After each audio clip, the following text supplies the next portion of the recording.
दोस्तों, पूरी दुनिया के तमाम ममालिक का पसंदीदा रंग नीला है। तकरीबन 75% ममालिक के झंडों में भी नीला रंग मौजूद है।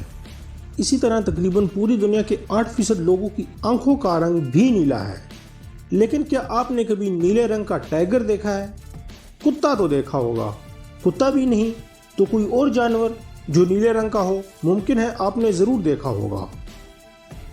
नहीं दोस्तों, सिर्फ जानदार ही नहीं बल्कि पौधे भी आपको कभी भी नीले रंग में नहीं मिलेंगे। ऐसी क्या बात है कि जब जानदार हर रंग में मौजूद हैं तो फिर नीले रंग में क्यों नहीं? इन तमाम बातों को समझने के लिए मैं आप सबको जानदारों के इर्तिका, केमिस्ट्री और कुछ एडवांस फिजिक्स की तरफ लेकर जा रहा हूँ। लेकिन वीडियो शुरू करने से पहले मेरी तमाम नए आने वाले सामीन से गुजारिश है कि हमारे चैनल को सब्सक्राइब कर लें और साथ दिए गए बेल आइकन के बटन को भी दबा दें ताकि हमारी हर नई आने वाली वीडियो आपको मिलती रहे। दोस्तों, कुदरत के मामलात तजस्सुस से भरे पड़े हैं। इन्हें समझना जितना ही दिलचस्प है इतना ही मुश्किल भी है। हैरतअंगेज़ रंगों के फल, फूल, पौधे, जानवर और परिंदे हमारी ज़मीन का हिस्सा हैं। वाकई हमारी ज़मीन बहुत नायाब है। इनमें से एक राज ये भी है कि हमें कुदरत की बनाई हुई चीज़ों में नीला रंग बहुत कम नज़र आता है। दोस्तों, जानवरों का रंग आमतौर पर आबो हवा और खाने पीने पर मुनहसर होता है। जानवर जिस तरह का खाना खाएगा, इस खाने में मौजूद पिगमेंट्स की वजह से इसका रंग भी बिल्कुल वैसा ही होगा। मिसाल के तौर पर फ्लेमिंगो परिंदों को ले लें तो पैदाइश के वक्त इनका रंग ग्रे होता है, लेकिन जब ये बड़े हो जाते हैं तो इनका रंग गुलाबी हो जाता है।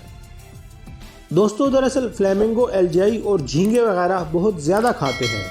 झींगे के जिस्म में मौजूद पिगमेंट्स की वजह से इनका रंग भी गुलाबी हो जाता है।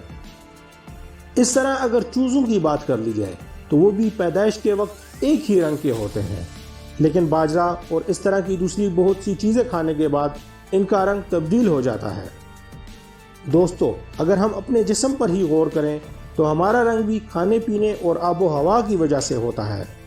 मसलन अगर कोई शख्स दिन में 20 या इससे ज़्यादा गाजरें खाना शुरू कर दे तो तकरीबन 2 हफ्तों में उसका रंग हल्का नारंगी हो जाएगा। दरअसल गाजरों में बीटा कैरोटीन नामी केमिकल होता है। गाजर का अपना रंग भी इस केमिकल की वजह से ही होता है।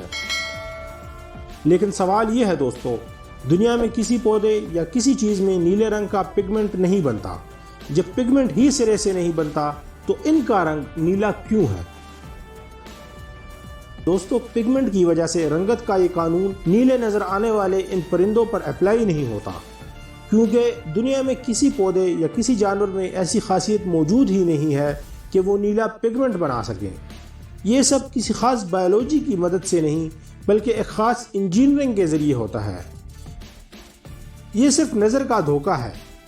इस वीडियो को आखिर तक देखें, आप सब समझ जाएंगे। ये ब्लू नज़र आने वाली तितली जो बहुत खूबसूरत और चमकदार नज़र आती है, इसने एवोल्यूशन के ज़रिए अपने जिस्म को ऐसे साख्त में बदला है जो इसे मजबूरन नीला दिखाता है। अगर इन तितलियों के परों को माइक्रोस्कोप की मदद से देखा जाए तो मालूम होता है कि इनके परों का रंग डार्क ग्रे से मिलता जुलता है। इसी तरह अगर तितली के परों को माइक्रोस्कोप की मदद से और जूम किया जाए तो इसके परों में ऐसे छोटे छोटे बारीक डब्बे नज़र आते हैं जिनकी तादाद 50 से 60 लाख के दरमियान होती है। दोस्तों, जब इन छोटे जर्रों पर रोशनी पड़ती है तो सिवाय नीले रंग के हर एक रंग इसमें जज़ब हो जाता है। नीले रंग की वेवलेंथ कम होने की वजह से वो वापस रिफ्लेक्ट हो जाता है और हमारी आंखों में पड़ता है, जिसकी वजह से हमें ये नीले नजर आते हैं। तितली के परों में मौजूद ये तमाम रंग रिफ्लेक्शन की वजह से हैं। अगर आप कभी भी एक तितली को पकड़कर इसके परों पर अल्कोहल डाल दें तो आप तितली का असली रंग देखकर हैरान रह जाएंगे, और ये नीला रंग इस वक्त ही दोबारा नजर आएगा जब इसके पर खुश्क हो जाएंगे।